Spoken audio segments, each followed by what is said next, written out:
guys, it's another video from Everything Oltabot2655, and today I've got some exciting news for you. Have you ever played Five Nights at Freddy's? I know it's pretty creepy, but I've never ever played it. Once about 2 months ago, I asked my friends, what is even the story of Five Nights at Freddy's? And they just stood there and said, "Yeah, that's too scary," or did they not know? Going away from that, this video from Game Theory is going to explain everything. Well, not everything. There's another video at the end. Everything about what you need to know. What's the truth of Five Nights at Freddy's. Make sure you subscribe to him. I'll put his channel link in the description. Make sure you subscribe to me. So just watch this video and you'll see. Today, we end the horror. Today, we solve FNAF.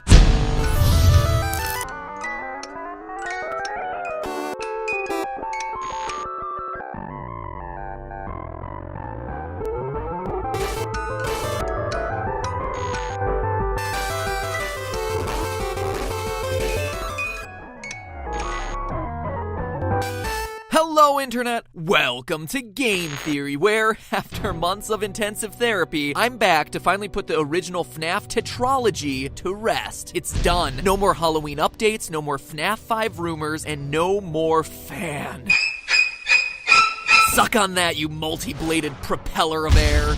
So shortly after my last Freddy theory, I arranged a live stream with some fellow FNAFers to close the book on the series. And what happened was something that none of us expected. We have internet. We have it. We're back. No, not the stream issues. Scott started talking to us. Well, kinda. He kept updating his site, scottgames.com, with cryptic messages as to the true meaning of the game. What is seen in shadows is easily misunderstood in the mind of a child. In the FNAF 4 minigame, why would the tiny toy Chica be missing her beak? And finally, 4 games, 1 story. It was incredible! After a year of taking shots in the dark, finally we were, in a way, hearing back from the man who knew all the answers. Scott Cawthon, the creator, was reaching out from the shadows to give us, for pretty much the first time ever, concrete leads as to where to look. But what did these cryptic clues mean? In the moment, the best I could do was this. Is it possible that FNAF 2 didn't actually happen? But in the days that followed, those 3 clues led theorists on Reddit, Steam, and YouTube to completely throw out everything that they knew about the franchise. What if we were looking at the franchise all wrong? Instead of counting animatronic toes, calculating minimum wage rates, and tracking Purple Guy's work history, maybe we needed to take a step back. What if everything in FNAF was just a dream? That's right, a FNAF dream theory, that everything we play through in these games was created in the mind of the FNAF 4's crying child. It sounds like a cop-out, right? Like a lazy storytelling cliche. Maybe, but stay with me. Even if you think you've heard parts of this theory before, you'll want to stick around. I've unearthed the clues that finally put our year and a half of FNAF speculating to rest. Of the 3 clues Scott gave us that day, the most damning one was the last one. Why would tiny toy Chica be missing her beak? What? In the FNAF 4 minigame, you can talk to a small girl on the playground with toy versions of Bonnie, Freddy, and Chica, but her beak is missing? During the stream, we were all like, Scott, please. But when we looked, sure enough, there it was. A few orange pixels laying on the ground. What? Seriously? This was the crucial detail all of us had missed. And yet, for as absurd as it may sound, those 5 pixels changed everything, upending a year worth of theorizing. Because that missing beak directly parallels FNAF 2's new version of Chica, who loses her beak when she goes on the attack. It was something we all had written off as a graphical glitch or a design choice, not as a clue to the meaning of the entire series. And yet, here it was from the creator's mouth. And that is when it started to click. FNAF 2's shiny new animatronics. What are they called? Toy animatronics. And that's not just a cute name the community came up with, like Freddles. It's right there in the custom night menu. It's canon. That's a strange name for a bunch of robots, right? Unless it's meant to be taken literally, and then they're all just a bunch of oh my god. What if they are toys, and this is all just a dream scenario inspired by these little guys? Well, let's keep going with this toy clue. I mean, obviously, the toy animatronics are shiny, plastic-looking fake, just like a small plastic action figure would be. But it explains a bigger question about FNAF 2, the look and design of Mangle. I mean, seriously, the story we're told to believe in this game is pretty absurd, that kids just rip it apart and put it back together again, and so the employees just leave it as a mangled collection of parts for small children to play with. What parents would ever be comfortable letting little Timmy touch that thing? Oh, and here's a cute thing for you to play with.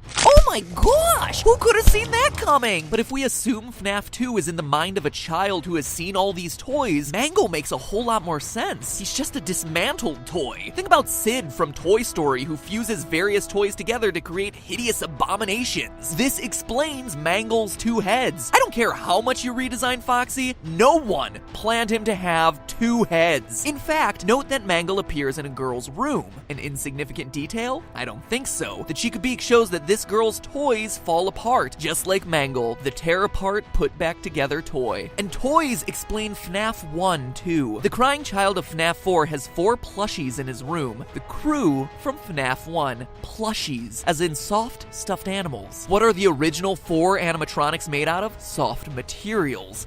Fur and fabric, not plastic like the toys. So much so that the one thing that we hear about them throughout the series is that these old animatronics collect odors and never get washed, just like an overused and overloved stuffed animal. But the parallels don't stop there. Why is Foxy out of order in FNAF 1? Well, the plushie he's based on is missing its head. How about Foxy's jump scare popping in abruptly from behind a wall? It's awfully similar to the way the brother scares the crying child throughout FNAF 4. In his Foxy mask, no less. And how's Golden Freddy fit into this? Well, in the hidden FNAF 4 Easter egg, we see on the TV that the show Fredbear and Friends features the Golden Fredbear alongside the core 4 of Foxy, Freddy, Bonnie, and Chica. That's your cast from the first game. The dream of FNAF 1 was inspired by this show and the plushies, hence it not containing any of the other animatronics. Even the fact that the child doesn't have a Golden Freddy plush, and that instead he has his imaginary friend, psychic friend Fredbear, who appears and disappears at will, directly references Golden Freddy's ghostly behavior in FNAF 1 and 2. In fact, every game, design detail, and animatronic can be explained under this theory. The recurring elements of the phone and the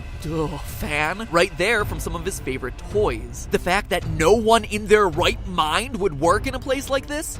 Dream. Firing an employee for something like odor? It's a child's imagination of what employment is like. How about the weird metaphysical hoops that you have to jump through to access FNAF 3's minigames? Well, dreams have weird rules where dialing codes into cinder blocks makes perfect sense. FNAF 3's Springtrap is directly inspired by the girl in her golden body finger puppet that pinches and traps her finger. The idea that the animatronics stuff you into suits comes from this girl spreading the urban legend that if you die, they hide your body and never tell. The naked endoskeletons come from his time trapped in the supply room. Balloon Boy is the dream version of this kid, excited to go to the birthday party. They even have a single balloon each. Even the oddballs of Shadow Freddy and Shadow Bonnie fit under this theory. They're the product of the crying child being freaked out by the shadows that Golden Freddy and Bonnie cast onto the wall. And while we're on the subject of shadows, Dream Theory even rolls up the purple guy. Let's pull in Scott's second clue. What is seen in shadows is easily misunderstood in the mind of a child. Yes, he could be referencing the shadow animatronics, which are literal shadows, but what he's more likely referencing is Purple Guy helping a fellow employee put on the yellow suit. They're in a dark, shadowy room, and what the kid sees, or what he thinks he sees, is someone getting violently stuffed into a suit when it's just a mascot putting on its head. Think about how traumatic it'd be if you were a kid and you were at Disneyland and then saw Mickey Mouse suddenly take off its head. It would blow your mind. But we all know that there's no murder happening. It's just employees going about the daily grind. In fact, that's why Purple Guy is purple. In the Atari-style games, shadows are represented not with black, but with purple, as indicated by the shadows cast by the animatronics on stage. That's why Shadow Freddy, Shadow Bonnie, and even the innocent employee in the dark back room the shadowy purple guy are such an unusual color. Still skeptical? So was I. Sure, it answers a lot and smooths out the timeline, but there was still one piece of the puzzle that was missing. One thing that was nagging me. It still felt like a convenient explanation, but not an intentional one. Not something that Scott had planned for the series. All I needed was just that one detail that made everything fit together. But then, while writing this script, it finally dawned on me. The nail in the coffin. The one piece of evidence that no one can deny and that, to my knowledge, no one has talked about in the months of theorizing. The detail that convinced me this theory has to be true. Are you ready to have your mind blown? Listen to the sound that you hear at the end of every night of the first 3 games.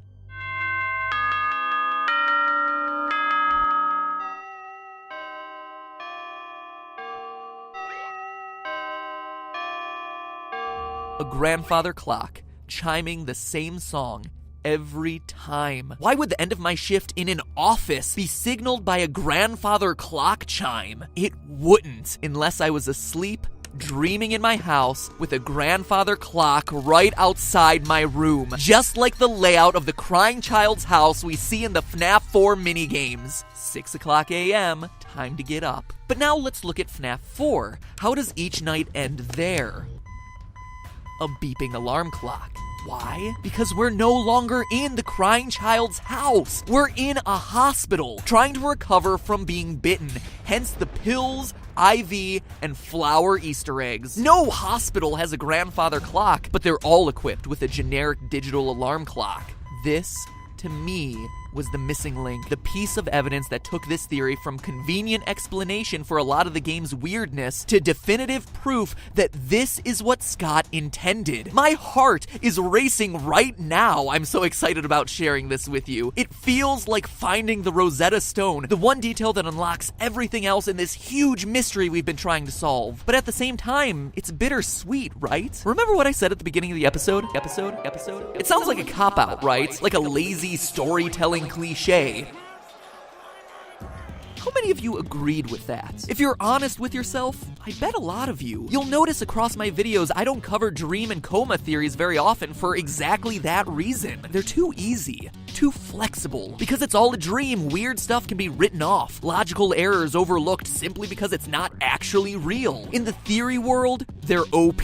They're hard to argue against and can be molded to fit any random collection of details. And for a game like FNAF, where us theorists have spent thousands of hours combing through all the details, making and remaking timelines, bending over backwards to make every last piece of information fit together across the 4 games, it was just a dream reveal invalidates all of that work. It says that none of it really mattered since none of it really happened, and Scott knows this. Let's look at a quote from Scott in his update on Steam regarding the Halloween DLC for FNAF 4. Quote, "The story remains completely hidden. I guess most people assume that I filled the game with random Easter eggs this time. I didn't. What's in the box?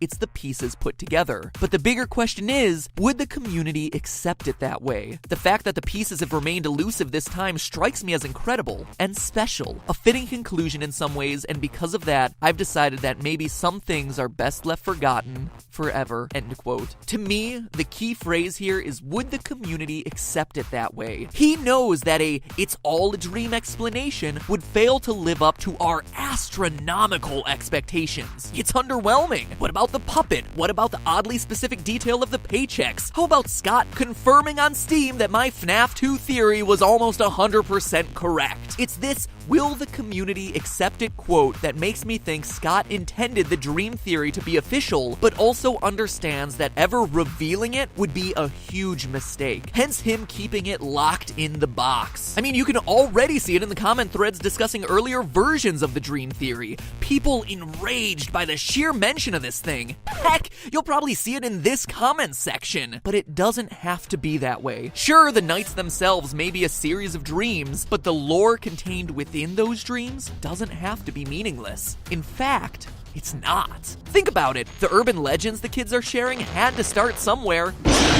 That crying child clearly saw something that made him scared of these restaurants. And then how do the Atari games fit in? Are they just dreams within dreams? they're not. In researching this episode, I not only found the clues that solidify the dream theory, but also the missing links that we've all been overlooking in putting the FNAF timeline together. Scott's final clue about 4 games, 1 story may be a reference to a crying child's nightmares and eventual death in the hospital, but it can also be referencing the story of the game's primary struggle, the puppet and the purple guy. And next week, we're covering that on an all-new Game Theory Saturday the 19th at 3 o'clock p.m. Eastern Time, 12 o'clock p.m. Pacific Time. That's noon for all of you currently trying to figure out whether that's midnight or noon. I know, I get it confused all the time too. Why am I telling you the time it'll be published and uploaded? Well, we're covering that story, followed up immediately by a live stream discussion where I, and hopefully a few other theorists, will be able to answer your questions as we close out the year with the definitive answers to this incredibly mysterious series. And I want you guys to be there so you can ask your questions and talk about all this together with us live. So remember, that's Saturday the 19th at 3 o'clock p.m. Eastern Time, noon Pacific Time for that episode, followed immediately by a live discussion with you guys. I cannot wait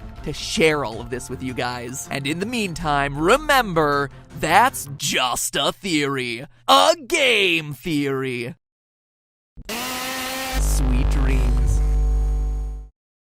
So now that you guys got to hear, and by the way, thanks for watching all my videos. As you saw, FNAF or NAF or Five Nights at Freddy's is just a dream from a little boy. It's pretty hard to think, but it is, because how could these things be even true? Make sure to like and subscribe the video but make sure you tell this video to everyone. It's the most exciting news I've heard for ages. And see you guys. Peace out. Subscribe. Everything Oltabot2655, aka ET Oltabot2655 out.